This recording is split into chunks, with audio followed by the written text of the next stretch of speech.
नमस्कार, स्वागत है आप सभी का आज की इस क्लास में। तो आज मैं आपके लिए लेके आई हूँ बहुत ही इम्पॉर्टेंट टॉपिक जो कि सीटेट के एग्जाम में बहुत ज़्यादा क्वेश्चंस को लेकर आता है। सीटेट के एग्जाम में इस टॉपिक से बहुत सारे क्वेश्चन ऐसे हैं जो आते हैं। अगर आपने इस टॉपिक को अच्छे से प्रिपेयर किया होगा तो मैं 100% कह सकती हूँ कि इस टॉपिक में से बहुत सारे क्वेश्चन जो हैं वो आपके सीटेट के एग्जाम में हेल्प करेंगे। तो शुरू करते हैं हम आज का ये टॉपिक और आज की वीडियो। तो आज के इस टॉपिक का नाम है जीन प्याजे।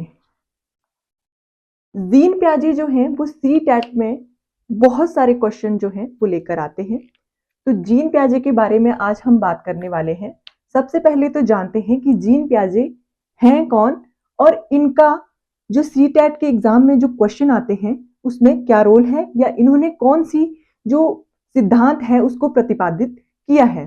तो सबसे पहले हम बात करते हैं कि जीन प्याजे ने कौन सा सिद्धांत दिया है। तो जीन प्याजे ने दिया है संज्ञानात्मक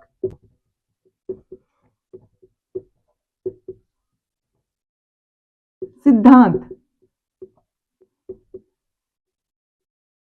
जिसको हम कॉग्निटिव थ्योरी कहते हैं, वो जीन प्याजे के द्वारा दिया गया है।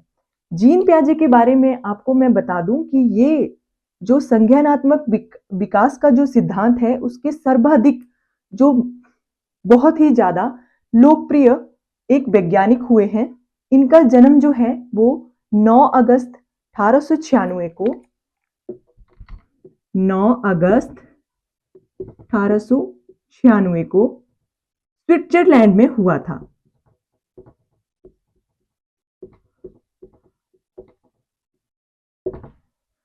स्विट्जरलैंड में इनका जन्म हुआ था 9 अगस्त 1896 में।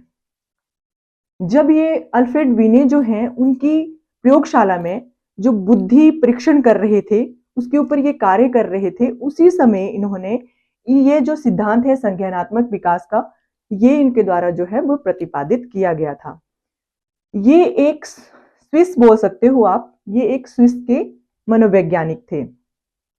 इनके द्वारा बच्चों का जो विकास का सिद्धांत दिया गया है वो बहुत ही ज्यादा इंपॉर्टेंट रोल प्ले करता है। और इन्होंने बहुत सारी ऐसी स्टेजेस में बच्चों के जो विकास है उसको डिवाइड किया है, जिसके जरिए हम बच्चों के विकास को जो है वो बहुत अच्छे से समझ सकते हैं। ये जो वैज्ञानिक थे ये वास्तव में एक जीव मनोवैज्ञानिक थे, लेकिन जब इन्होंने देखा कि बच्चे को जो विकास की अवस्थाएं हैं इनको हम अलग अलग पार्ट में डिवाइड कर सकते हैं, तब इनके द्वारा ये जो सिद्धांत है संज्ञानात्मक विकास का ये दिया गया था। तो इसके बाद हम बात करेंगे कि जीन प्याजे जो हैं इनके द्वारा कौन से सिद्धांत जो हैं वो दिए गए थे और इन्होंने इस सिद्धांत को कितने पार्ट्स में डिवाइड किया था। तो सबसे पहले तो हम बात करेंगे कि जीन प्याजे के द्वारा विकास की जो अवस्थाएं दी गई हैं उसके बारे में बाद में बात करेंगे। पहले तो हम बात करेंगे कि संज्ञानात्मक विकास का जो सिद्धांत जीन प्याजे के द्वारा दिया गया है उसमें इनके द्वारा जो संप्रत्यय दिए गए हैं उनके बारे में हम बात करते हैं। तो इनके द्वारा संप्रत्यय दिए गए हैं, सबसे पहले अनुकूलन है, उसके बाद साम्य धारण है, उसके बाद संरक्षण है, संज्ञानात्मक संरचना है, उसके बाद मानसिक संक्रिया है, स्कीम्स है, स्कीमा है, विकेंद्रण है और पारस्परिक क्रिया है। हम एक एक पर बात करते हैं। तो सबसे पहले आता है अनुकूलन। अनुकूलन जो है जीन प्याजे के द्वारा जो अनुकूलन का जो संज्ञानात्मक विकास में अनुकूलन का जो सिद्धांत दिया गया है, इसमें इन्होंने 2 पार्ट में इसको डिवाइड किया है। एक है आत्मीसातीकरण और एक है समायोजन। तो सबसे पहले अनुकूलन होता क्या है ये बात करते हैं। तो अनुकूलन जो है वो वातावरण के साथ सामंजस्य स्थापित करना, मतलब कि जो एक बालक है, एक छोटा सा बच्चा है, वो जिस भी वातावरण में रहता है बस उसी के साथ वो अपना जो है वो तालमेल बिठा लेता है। तो ये जो आत्मसातीकरण है इसमें बच्चा जो है वो अपनी बौद्धिक क्षमता में एक नई जानकारी को जोड़ लेता है। उसके बाद आता है समायोजन। समायोजन में बच्चा क्या करता है कि उसको किसी चीज के बारे में पहले से पता होगा, वो उस नई चीज को सीखने से पहले बस उसी चीज को वो जोड़ लेता है। उदाहरण के लिए मैं आपको बता दूं, जैसे हमने घर में कोई कुत्ता पाल रखा है, अगर हम बच्चे को बता देंगे कि ये जो कुत्ता है ये जानवर है, तो जब बच्चा किसी बिल्ली को भी देखेगा तो वह उसे भी कुत्ता ही समझ लेगा। नेक्स्ट हम बात करेंगे साम्य धारण। ये जो साम्य धारण है ये इन दोनों का के मध्य संतुलन है। मतलब बच्चा जो आत्म सातीकरण है और जो समायोजन है, इसके बीच जो बच्चा संतुलन बना लेता है, मतलब वो बच्चा जो है वो नई जानकारी को भी जोड़ता है और जो उसने सीखा है उसको भी वो अपनी, जब कोई नई चीज सीखनी होगी उसने, तो उसको भी वो सीख लेता है। मतलब उसको उसी के साथ अकॉर्डिंग टू, मतलब उसने जो सीख रखा होगा उसको, वो पहले से सीखी होगी कोई जानकारी तो उसी के साथ रिलेट करके सीख लेगा। नेक्स्ट हम बात करेंगे संरक्षण के बारे में। तो संरक्षण जो है, अंतर करने की क्षमता जो है वो बच्चे में विकसित हो जाती है। मतलब बच्चा जो है वो किसी चीज का रंग, उसका रूप समझने में जो है वो विकसित, उसकी क्षमता जो है वो विकसित हो जाएगी। मान लीजिए आपने बच्चे को एक कौवे को दिखाया और आपने दिखा दिया कि ये जो कौवा है उसका रंग काला होता है।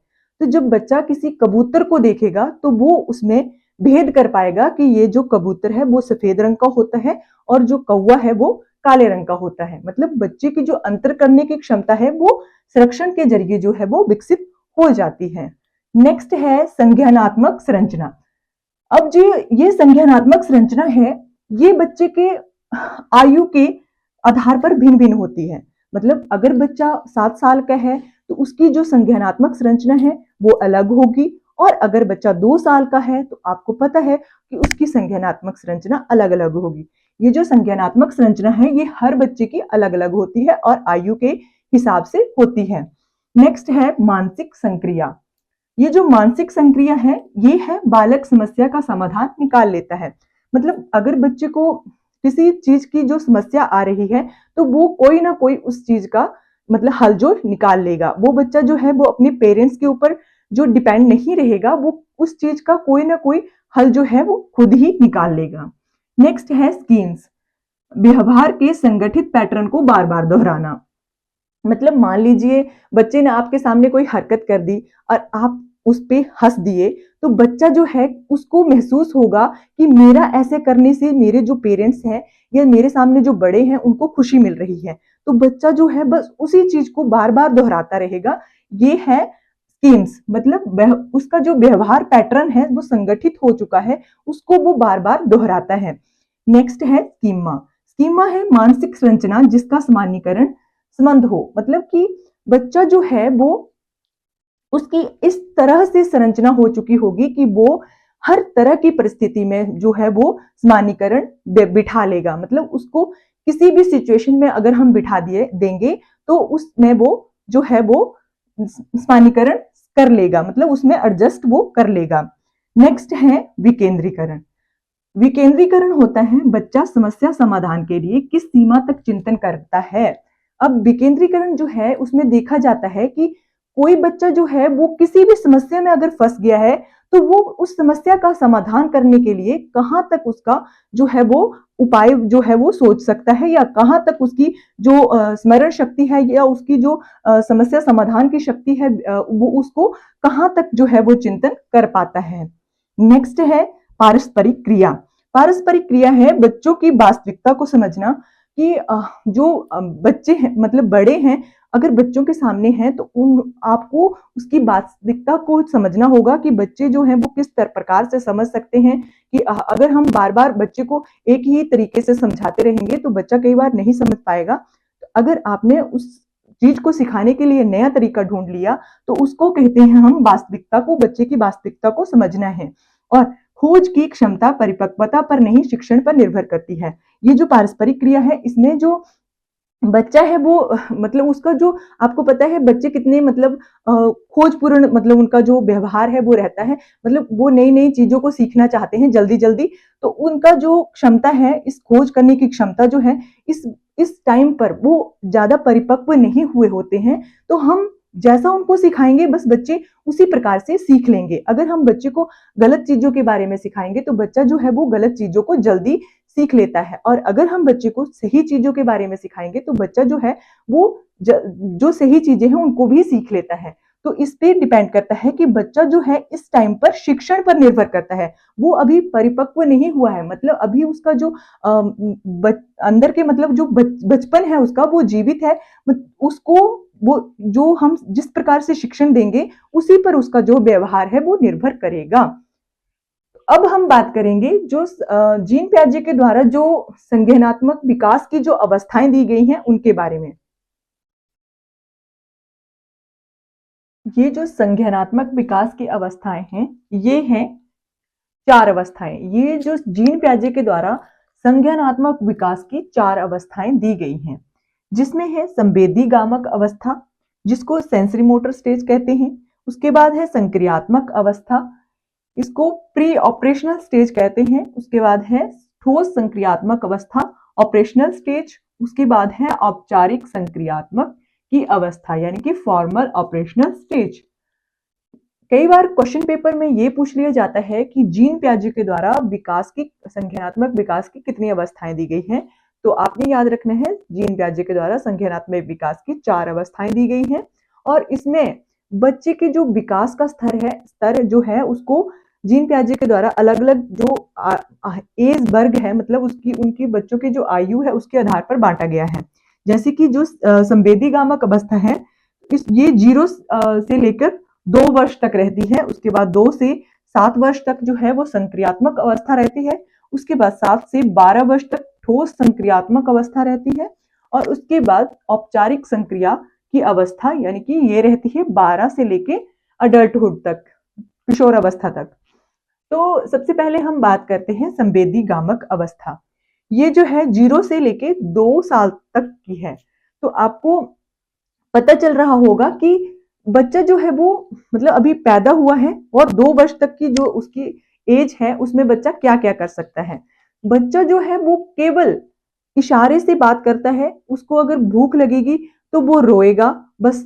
बच्चा जो है वो केवल इसमें अनुकरण जो है वो नहीं कर सकता। बच्चा जो है केवल सोया रहेगा, वो चीजों को बस देखेगा, और जो धीरे धीरे जो उसकी एज जो है वो डेवलप होती जाएगी, जब तक बच्चा जो 18 से लेकर 24 माह तक पहुंचेगा, मतलब कि 1 साल को क्रॉस करके जब वो दूसरे साल में प्रवेश करेगा तो बच्चा जो है वो उस टाइम पे चलने लगता है, उसके जो है वो थोड़ा थोड़ा वो बात करने लगता है। तो इस टाइम पे बच्चा जो है वो थोड़ी थोड़ी चीजों को जो है वो समझने लगता है। उसके बाद अगर हम बात करें संक्रियात्मक अवस्था की, तो ये है 2 से 7 वर्ष की अवस्था।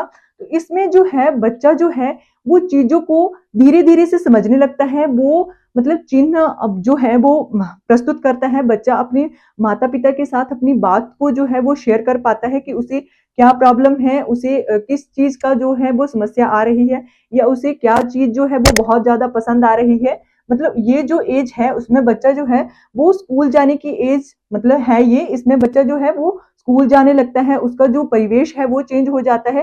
पहले बच्चा जो है 2 साल तक अपने परिवार में ही रहा होता है, तो इस स्टेज में जाकर बच्चा जो है वो स्कूल में जाता है, वो नई नई चीजें सीखता है, और बच्चे का जो विकास है वो तेज गति से होता है।